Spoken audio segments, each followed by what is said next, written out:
Good morning. Welcome to the St. Paul Ice Fishing Show. It is Sunday, the final day of the show, and we're about 2 hours into the show now, Joel. Not too much left. What's kind of your thoughts on the ice fishing show? I probably should. I mean, I think everybody knows who you are. Yeah, I don't know about that. But we'll introduce you. Joel Nelson from Joel Nelson Outdoors. And Joel, you work with a ton of different companies out here. Yep. You want to talk about some of the folks you work with, and then I want to get into kind of what you think of the show so far. Sure, absolutely. You know, I've worked in the industry for quite a while, probably going on 20 plus years here with groups like right out in front of me is Otter Outdoors, Markham Technologies. Been around with them for a long time. Now I work too with St. Croix Rods, Striker Gear, Ion Ice Augers. They're just all great partners, and I'm really happy to be at a show where so many of those people are well represented. We can go around, talk gear, nerd out about fishing, and that's, man, I love it here. This is the Super Bowl of ice fishing, and if you like ice fishing, you should be here. Yeah, it's that simple. It's been an interesting weekend. Yeah, I think the big story has been the crowds, and I would say generally lack of them. Yeah. There was a big burst yesterday at one point, but then it quieted down. Yeah, absolutely. And you had to expect some of that. I think, last year taking the pause that we did, and some folks, obviously choosing not to come for their own reasons. And that's just fine. I think the story is that when it comes to the sales and everything that's going on, it hasn't mattered. Right. The folks that I'm talking to are thin on most things. There's some great deals to be had still on what's available. So it's always a good reason to come to the show. But, I see no lack of buying. Right, exactly. There's been fewer people, but people with full hands. Absolutely. Walking out of here with stuff. And big ticket items, shelters, a lot of Ion Augers I've been seeing going out the door. That's great to see.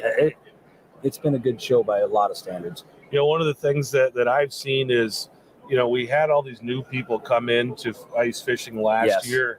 You see the old guys walking around, and when they see those electronics and augers, they go, yeah, I already got one of those.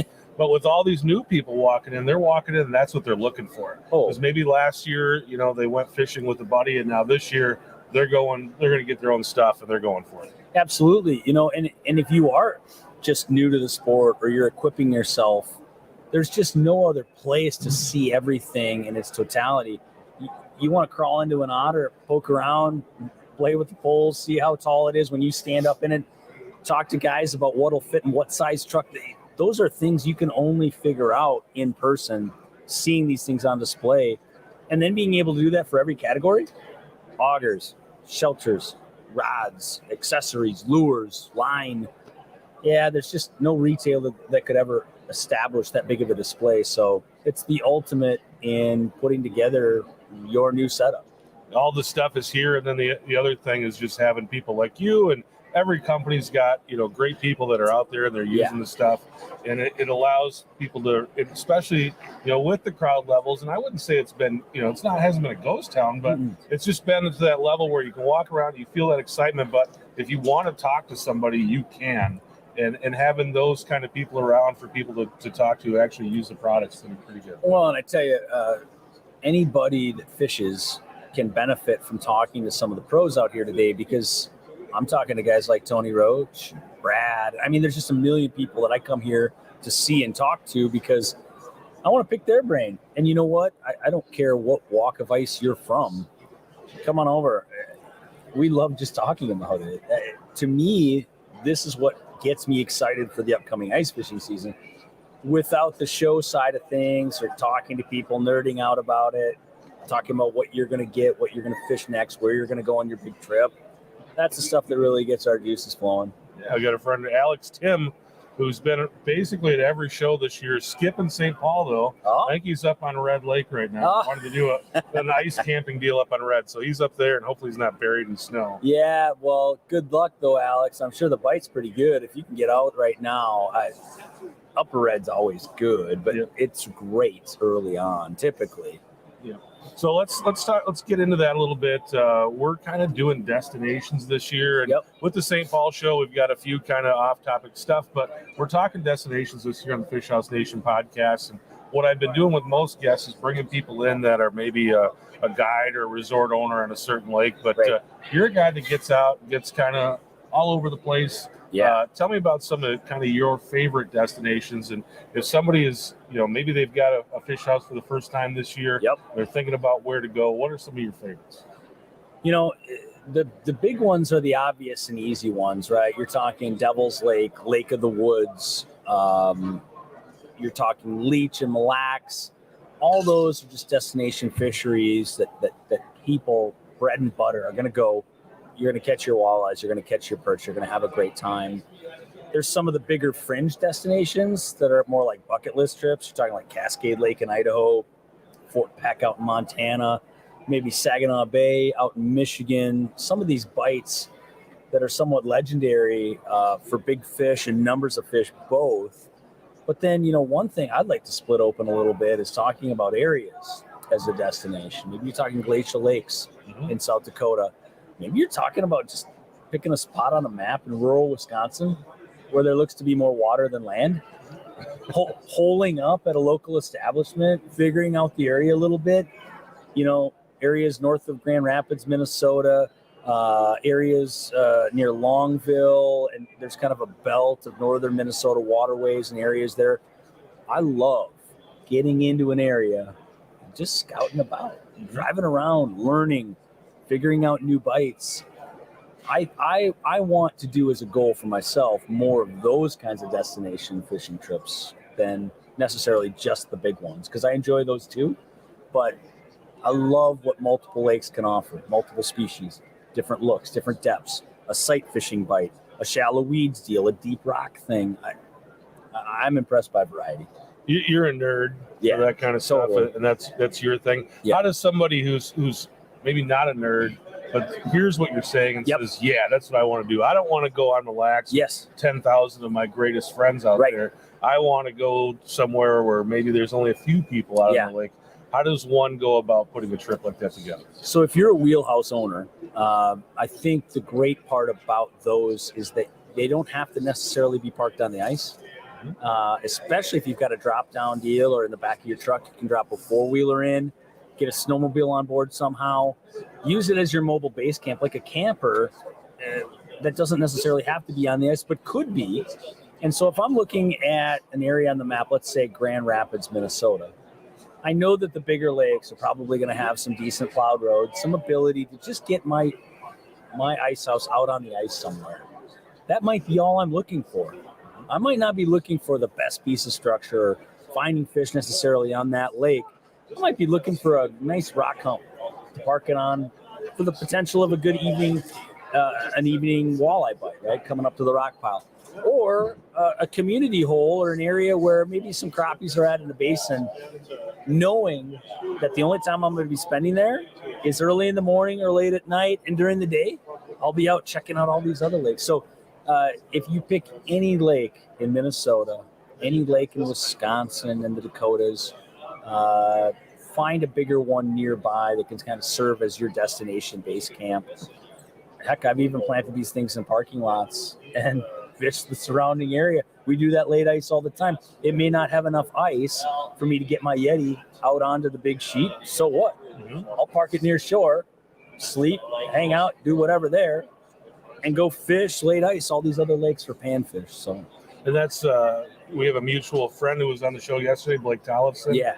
And that's kind of what Blake does. He'll go up in the Chequamegon National Forest and go and find these little tiny lakes. And, he told me yesterday, because, he doesn't share the photos of the times he gets skunked. Right. You just see the photos of the giant stuff that he finds in these little holes. But he's like, I go and do this, and it's kind of like a treasure hunt for me. And I go to these places, and some of the lakes I find treasure, and some of the lakes I find nothing. And you will find nothing more times than you will find treasure, but you can't find the treasure without going through that process, right? So I think the really fascinating part about it for me is that if I could go ahead and hit a bunch of lakes and maybe cross them off the list, they may or may not be lakes that I revisit, but at the end of the day, knowing where they're not can be as powerful as knowing where there are, because man, in these certain areas, there's not always a ton of lakes, and you're going to check some things out. You're going to learn, and that's the important part. I'm going to learn. And you know what?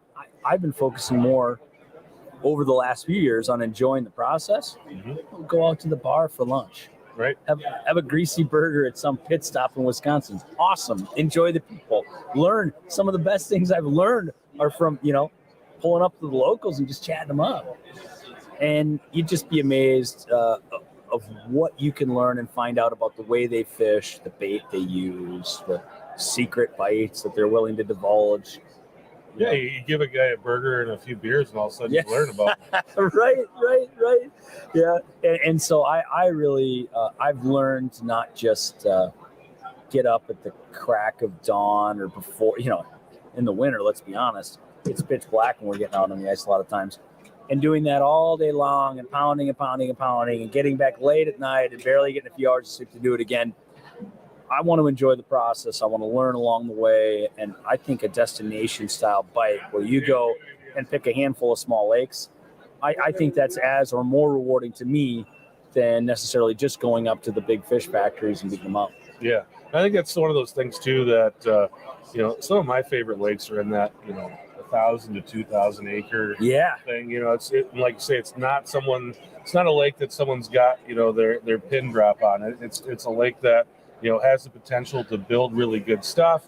Like, it's probably got a few guys driving their own snowplows out there and opening up a hole, but you're not out there with a million different people out there. The other thing that I should mention is I'm a lot more these days fishing in places where there are big lakes or they're attached to the great big lakes. Mm-hmm. There's a small waterway that works its way, feeds its way out, and somehow these places are connected. And it's always important to remember that if you take a big system, let's say like Leech, or a big system like Winnie, or Lake of the Woods, any of these smaller waterways that are attached are going to have a lot of the same species, population, and size structure in the smaller lakes nearby, with typically far less pressure and a new wrinkle and a new look and a new pile of scenery to check out. So I appreciate doing that kind of thing too. And there's a lot more lakes in the state like that than you'd imagine that have these connected waterways with really great bites. And that may be one of those things where you're going to put your house out on the big lake. Yeah.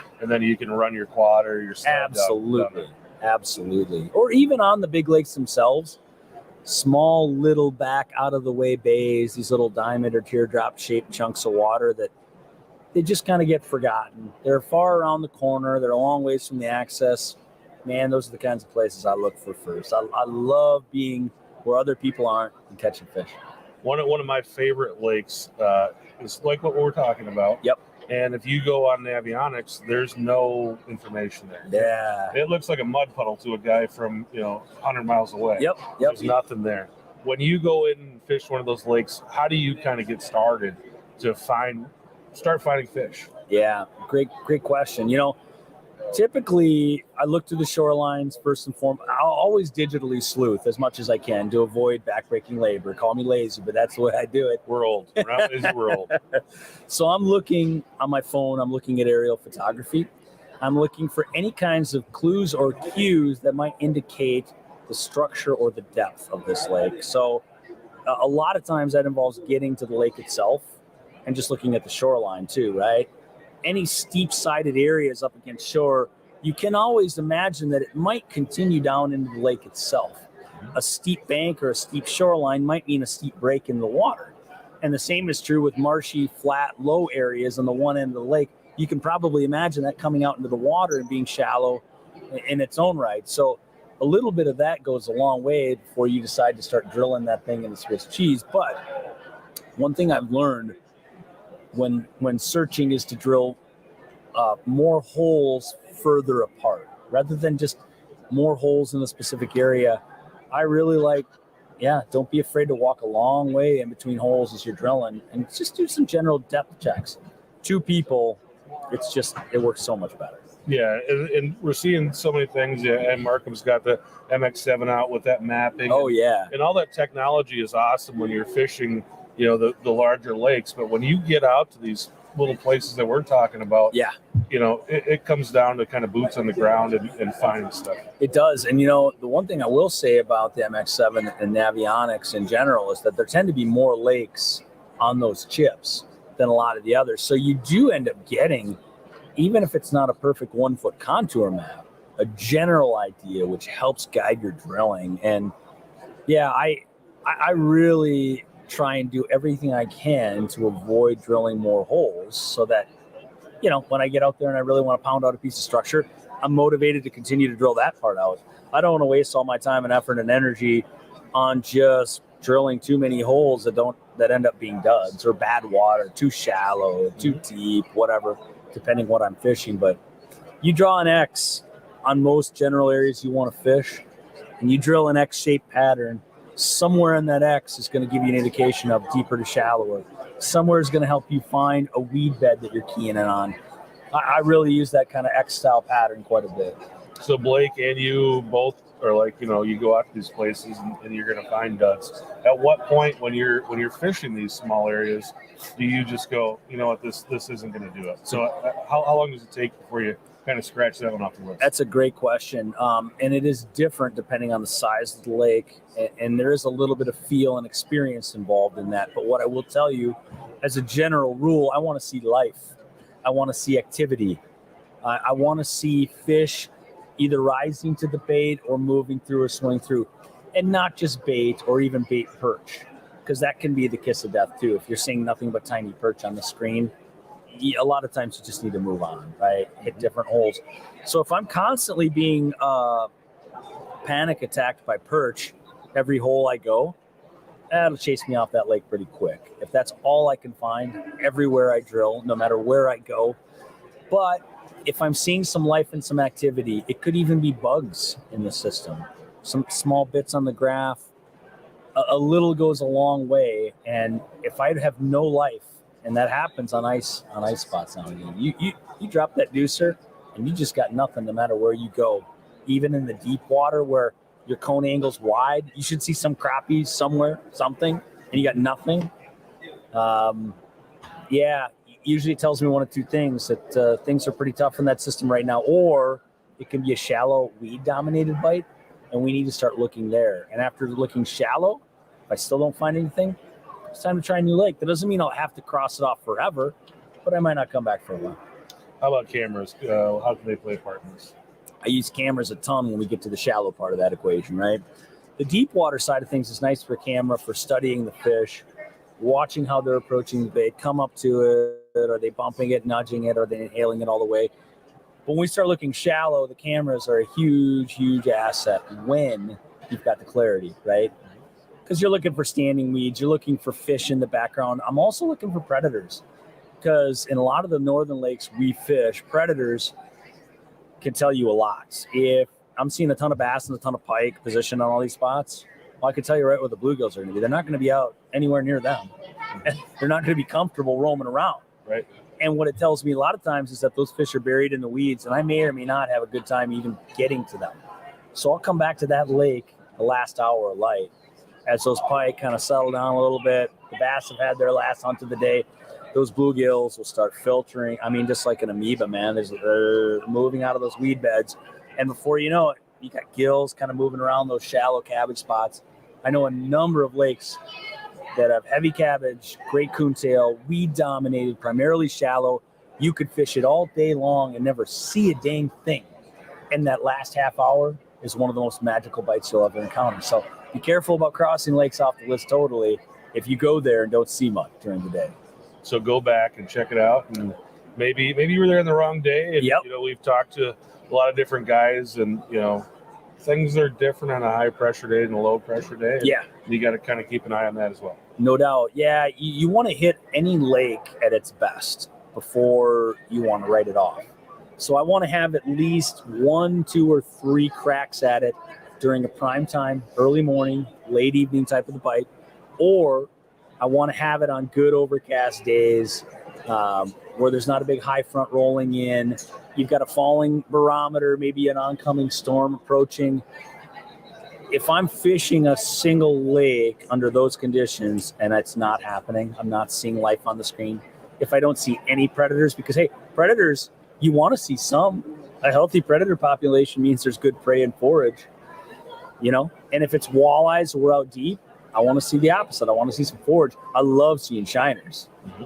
I love seeing shiners, even some bait perch. You just don't want to see nothing but. Yeah. How about you and I were talking earlier about fishing and, for lack of a better term, fishing the old guy way. Yeah. And kind of, we've been talking about a fair amount of work. Yep. How about fishing the old guy way? I do a lot more stationary style fishing now than I ever have done. And you say old guy way, and yes, we are getting older, but I didn't start doing it because of that. I started doing it, to be honest, to include my family more in it. Hey, it is fishing. Remember, it's supposed to be fun. We don't have to beat our heads into the ice every day. Right. And we want to enjoy the luxuries of the fish houses and how nice it is. But the other thing I'm learning, the more I fish, is that sometimes stationary isn't just a lazy means of fishing. It isn't just the best way to get my family involved. It's the best way to catch fish that day on that system. And we're learning with the Garmin Live Scope and the Mega Live, as people are drilling more and watching these fish, a lot of times drilling holes just chases fish around. Right? And you are so much better off setting up, putting your wheelhouse down, dropping your hub on a spot, getting a camera down, getting all your disturbance out of the way, and giving it a good half hour at least, right? Maybe an hour and a half and 2 if you're seeing fish, right? I had a bluegill bite last winter. My son was on a 4-wheeler 50 yards away, and I had gills on the screen ready to eat. 50 yards away, the snow crunching with the 4-wheeler, it was like they turned themselves inside out swimming away. Seeing that with my own eyes was a total game changer for me, because it's like, holy cow, if he's 50 yards away in a wheeler spooking the crap out of gills right below me, what am I doing by pounding holes all over the place? I'm just pushing them out, Yeah. And we watched that day a near 11-inch bluegill come in and take 3 minutes to slowly approach from the background, saunter into my bait. Another bluegill came and missed, and that triggered his competitive instinct to come in and get that bait. And I thought, wow, if we're dealing with finicky fish like this, what am I doing Swiss cheesing that sucker? There's no way I can get bit on a day like that without taking it easy and being stationary. There's nothing like other fish to get a fish to bite. it's hey, we see it out everywhere, right? It's your buddy. It's a little bit of competition, man. Gets fish to do some crazy things. Yeah, we so yesterday I talked to Pat Calmerton, who fishes down in the Milwaukee area. Yep. They fish a lot of rivers on the ice, and he was telling me, a lot of times they're fishing 2-3 feet of water underneath the ice. And he was saying kind of the same thing. He's like, I drill holes and I don't fish those holes until maybe a half hour after I drill them. Oh yeah, that's super smart. That's a super savvy trick. I tell you what, I have a hard time when I'm out on the ice, and that's one of the reasons I like fishing away from people. If you're fishing in a crowd, you're going to have people come in and drill right next to you. And you know what? More power to them. I understand they're looking for fish. But, boy, if conditions are tough, you're in shallow water, especially clear water, you don't have that amount of latitude. You really need to be off on your own.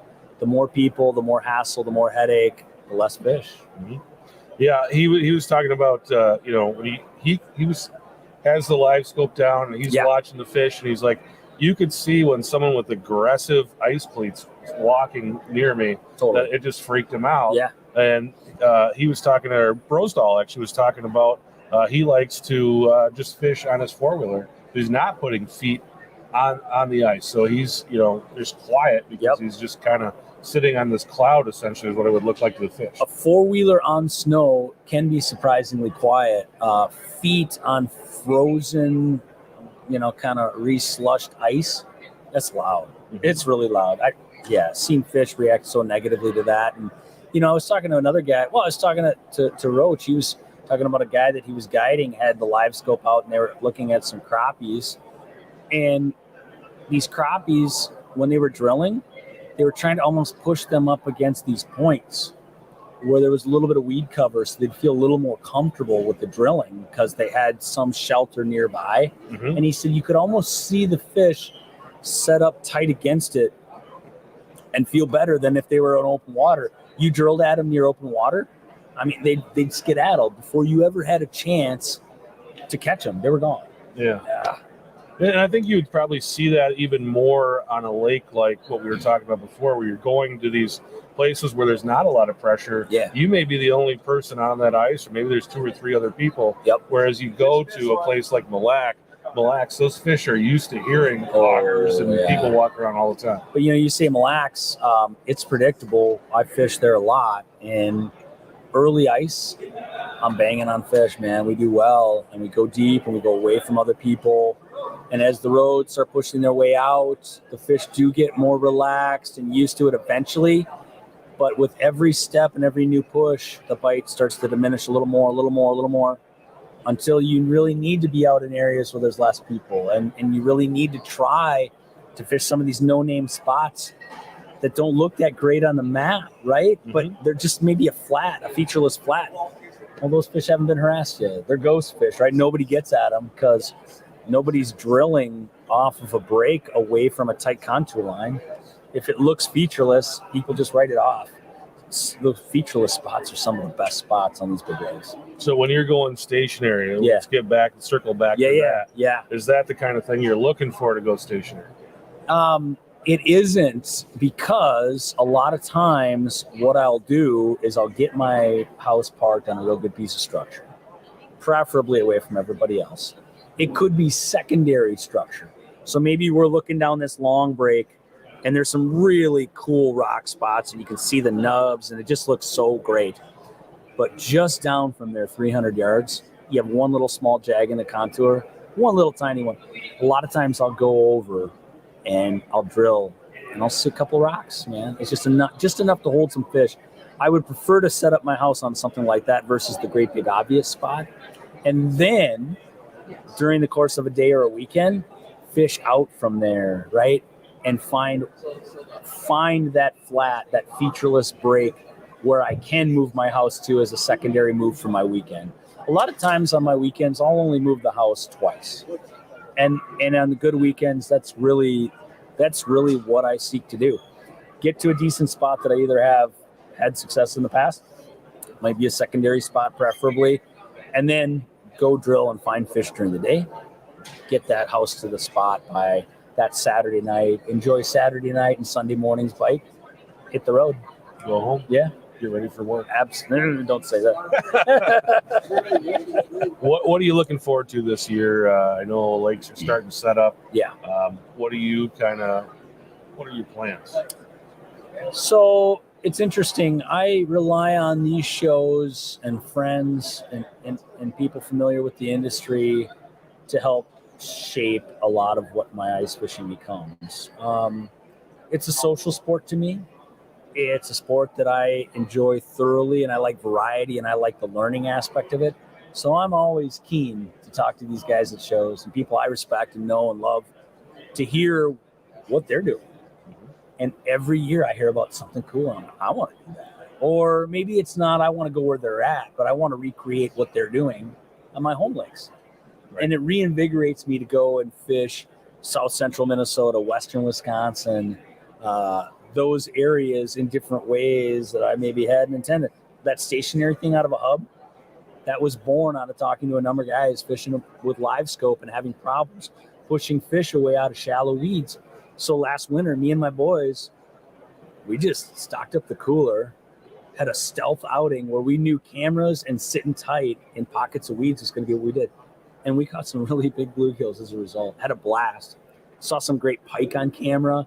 Caught some huge bass that came in. Tried to eat our bluegills. Like, man, that was fun. Just hanging tight rather than pounding brake lines all day like I had been doing quite a bit of previously. So hanging tight in shallows? Yeah, I did a lot of shallow water fishing last year. More shallow water fishing than I've ever done.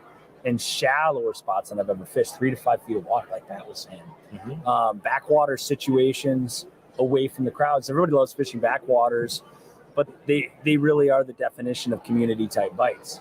These accesses fill up, they're on the road, everybody sees it, everybody knows there's a bite going down. They walk out, they see the cluster of people trying to get one slew away from them. I did a lot of, and I'll do that more this year too. So shallow, some river stuff. I'm never not going to hit the big water.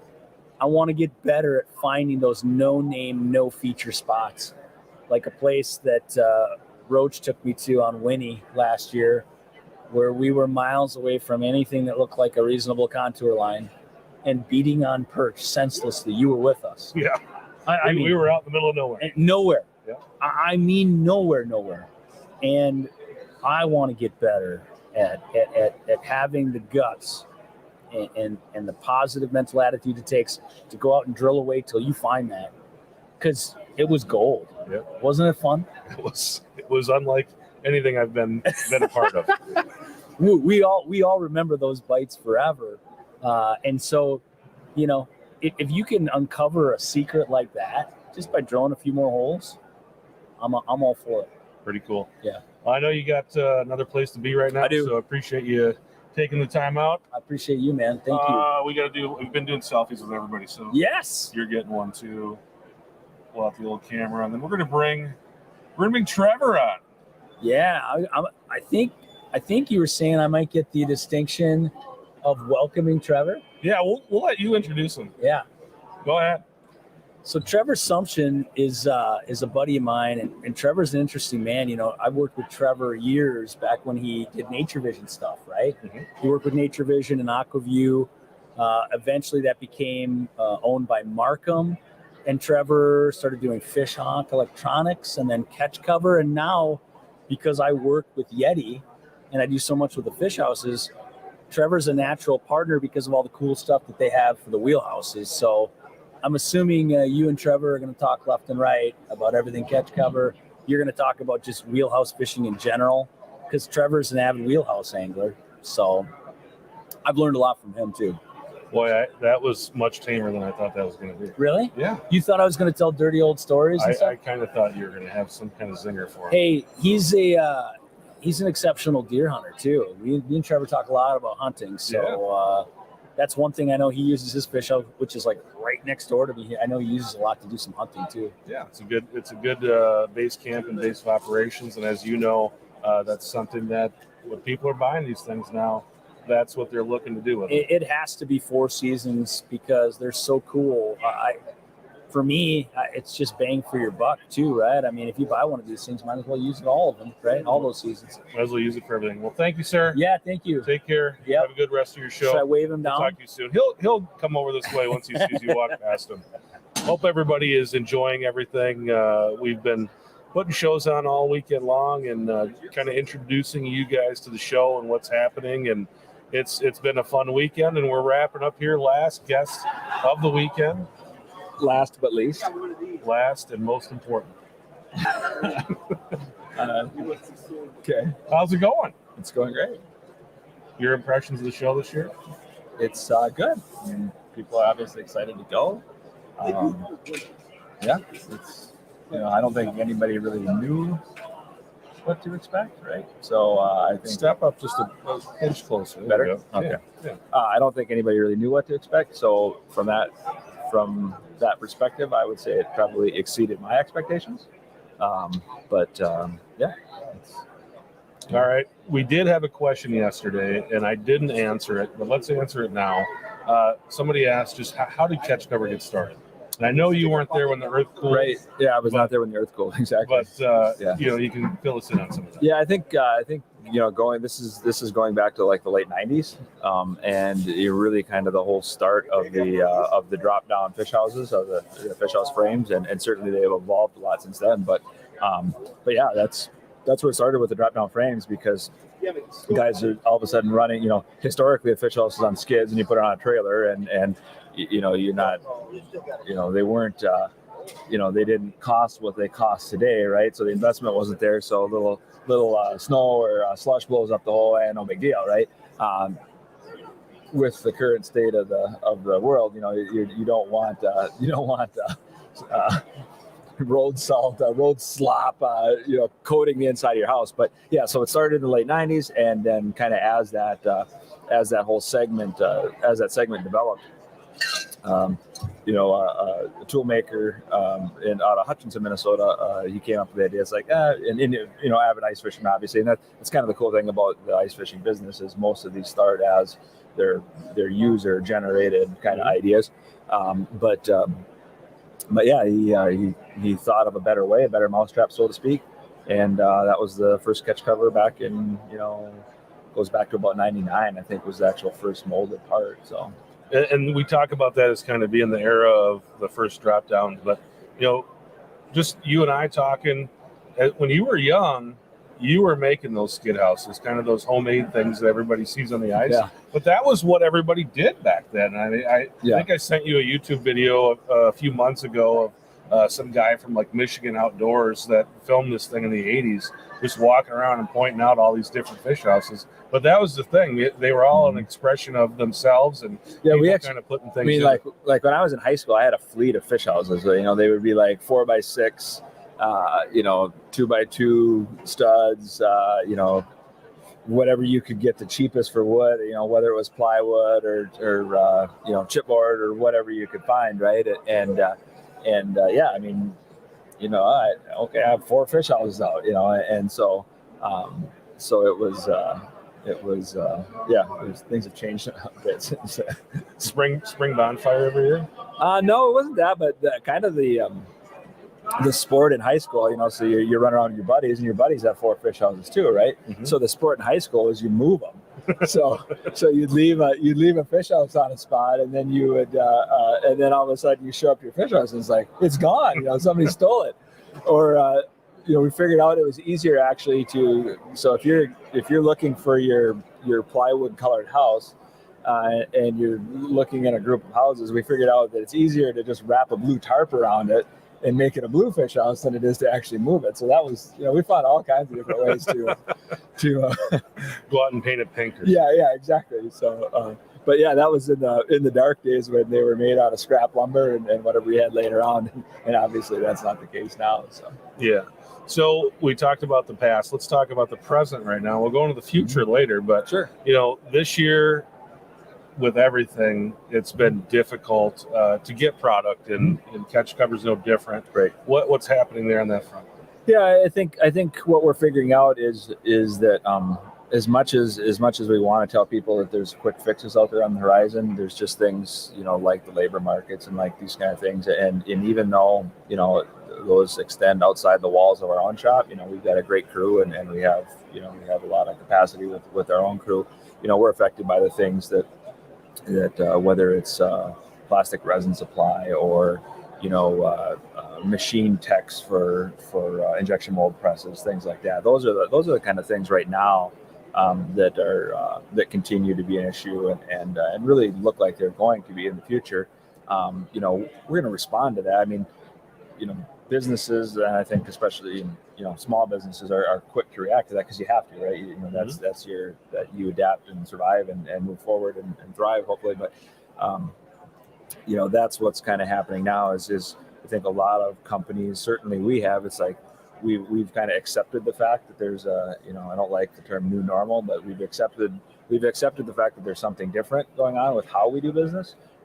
Historically, this has always been a seasonal business, right? Where obviously the building season, the ice season is, we'll call it August to January, and we could manage our inventory, our production, over that period of time. That's just really not possible in this environment where it's going to be, really going to take more of a year-round approach to that, where we'll get there, but it's not going to happen in the next 30 days or 60 days. It's going to be something that's going to happen over the course of the next year. And I think that's going to hold true for everybody that's in the building at this time, or ever, and not just our industry or ice fishing or fishing or anything in general. I think that's going to happen to a lot of industries, and fortunately, the good news is small business is really good at that because they have to be, and that's one of the cool things about the ice fishing industry is it's made up. I mean, it's made up of a lot of small businesses or even the bigger businesses, they started as small businesses. So a lot of them still have that spirit and that same kind of approach and drive. So. Yeah, and I think you hear it a lot, and I know a lot of the products that we see on these floors are made overseas. Mm-hmm. And everybody says, well, if we just built American, we wouldn't have this. Our product is built American. It's built in Minnesota, but we still have this problem. It's kind of the reverse narrative, right? So the narrative that we're waiting for the containers to show up or something like that, that's not our problem because we built it here. We've always built it here from day one. So it's even the fact that we build product domestically, we're still not immune to those challenges there. It's just such a the supply chain, it really is. There's a lot of moving pieces in there, and even for I consider the products we build as pretty simple. I mean, they're pretty simple to produce and things like that. But even for those simple products, those are still things that we deal with on a daily basis. You're talking about this being something that's going to take a year or so to kind of smooth out on our end. What's going on? What are you doing to get there, to smooth things out, to make it so that we don't have these issues? The biggest thing is just being able to. My phone is chirping, so I wonder if our audio is working. Yep, not just kids. The biggest thing is just building inventory, so we're just going to make a much larger, like I said, in the past, we've had because we build locally, all of our products are made in Minnesota. And because we build locally, we've just never had an issue. Like if let's say in the rare instance we were out of something, worst case scenario, it would take us 2 weeks to build more, right? Mm-hmm. So it just wasn't an issue as far as getting more product. That's just not the case right now. So that's where, for us, our how we're going to handle this year round is, or how we're going to handle this is just building up that inventory level year round where, we may, our goal is to have, really multiple seasons worth of inventory on hand where we've just never had to do that before. It's always been, a pretty short lead time from the time we actually, may need something else to the time we can actually turn it around and deliver it. It's been really frustrating, small businesses take things personally, right? Mm-hmm. So, and that's just the nature of the beast. And every small business in this building is the same way. I mean, this is what you tie a lot of your own energy and you invest a lot personally in that. It's your livelihood. It's what you do. But it extends beyond that in a lot of cases too. But so it's been exceptionally frustrating, for me personally this year, where since we started since we took the business over in 2009, we've literally shipped orders the same day for over a decade, right? It's like we would get an order in, and if we could get it in but before 2 p.m., we could get it out on a truck that same day typically. So this whole thing has just been such a departure from how, from our business as usual, so to speak, where now you've got the you've got those production issues that we've been talking about, and then throw logistics on top of that. As far as there's days when it's like UPS may call and say, "Oh, we're not sending anybody today," or things like that, or so it's just on down the line. And I don't. We're still very lucky to do what we do, so I don't want to make this into a we don't have any beers on the table, so we don't have anything to cry into. And it's been a great year. It is, but it just feels like it could have been so much greater. Exactly. That's the thing. The reality is on paper, this is the best year we've ever had.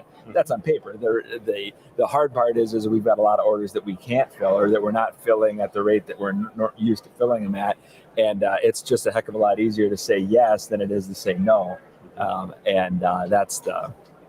That's where we, like I say, there's not a quick fix, but there is a fix, and it's just going to take a while to let that all smooth out and come down the pipe. But like I say, we're not unique in that situation, certainly. And I gotta, I think customers have heard it enough now, right? And it doesn't. Right. I mean, and we've heard it as, I mean, not just as sellers, but I mean, and for the things that you and I like to buy too. It's like, none of us are immune to it, right? Whether it's doesn't really matter what the item is, whether it's something for fun or work or if your dishwasher breaks down, good luck finding one. Right, exactly. So that, and we've kind of been surrounded by that in all parts of our life right now, and we like to think that we're special, but unfortunately we're not. We're not as special as we hope to be, I guess. But I don't want to trying to keep things in perspective. That again, we're really lucky to do what it is we do, and be part of this industry, and it's certainly. Well, maybe it's a good time to sell toilet paper. I don't know. I mean, I'd say we could be selling toilet paper, but maybe that's maybe that's what we should do. But no, it's still we're still lucky to do what we do, and it's just gonna take a little bit of patience. We're all impatiently waiting. So, right. So the most common question that I hear in the show, and pretty much wherever you go, is, what do you got new this year? And for us this year, nothing, because we're trying to keep up and trying to build the stuff that we already have.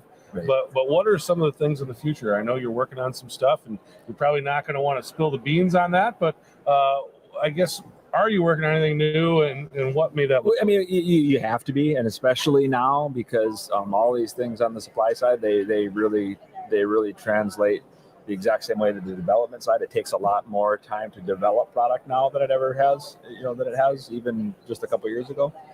So you've always got something, and I think, really what that effort is for us is to kind of focus on efficiency. So,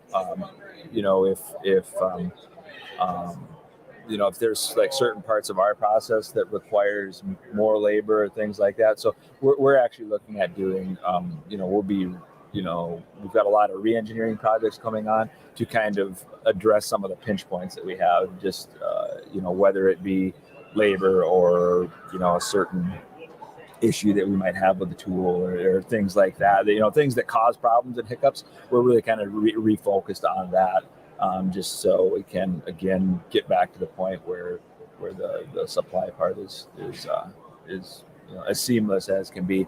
That's not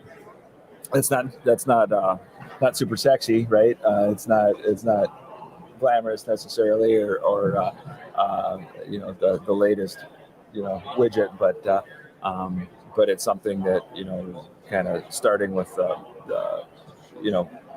for somebody that a company that builds fish houses, right? Well, if they can't get any holes to put in their floor, that kind of messes them up too, right? Makes it tough to build houses. So we're kind of focused on that kind of stuff as far as new product goes, and on to the sexier stuff. Like I say, the fish houses they're a lot different than the ones I was building in high school, right? So there's expectations out there that I think are higher today than they were, in 1999, things like that. So those are the kind of things that we're working on, as far as future product goes, is meeting those expectations and kind of meeting the market where it's gone. And this is a market where, the people that build it and people that build fish houses, everybody kind of shares the same feeling that, nobody can really believe where it's gone. I mean, it's gone.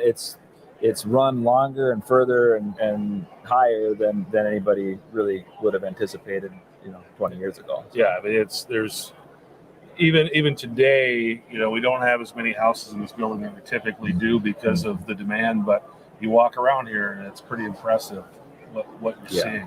Yeah.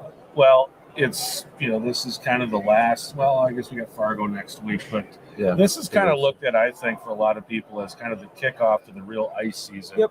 And it's almost like the New Year's of ice season.